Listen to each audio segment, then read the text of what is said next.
আসসালামু আলাইকুম। রমাদান মোবারক।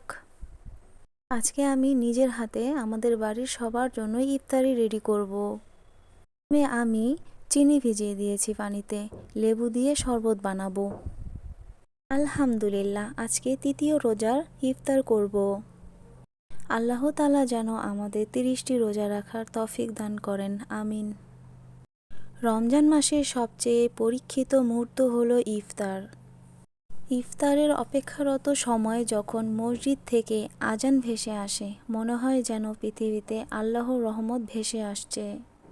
রোজা মুসলমানদের ধৈর্যের পরীক্ষা নেয়। ইফতারের অতি সুন্দর মুহূর্ত রোজা ভাঙার সময় আল্লাহ রব্বুল আলামিন রোজাদারদের গুনাহ মাফ করে দেন। পবিত্র রমজান মাস ক্ষমার মাস। আর ইফতারের সময় আল্লাহ তাআলা বান্দার দোয়া কবুল করেন। তাই ইফতারের সময় মহান রবের কাছে বেশি বেশি করে দোয়া করুন। রমজান মাসে একজন মুসলিমের নিকট ইফতার সবচেয়ে আনন্দময় মুহূর্ত। এ সময় অভাবীকে আপনার খাবার শেয়ার করুন এবং সকলের মাঝে মানবতা ছড়িয়ে দিন। আমার যতটুকু মনে আছে, আমি খুব ছোটবেলা থেকেই রোজা করি। আম্মু রোজা করতে দিতে চাইতো না, কিন্তু আমি খুব জেদ করে রোজা করতাম। আমার ইফতারি প্রায় রেডি। এখন শুধু আজানের অপেক্ষা। আমি কি পেরেছি বন্ধুরা সুন্দর করে ইফতারি রেডি করতে? ভালো থেকো। আল্লাহ হাফেজ।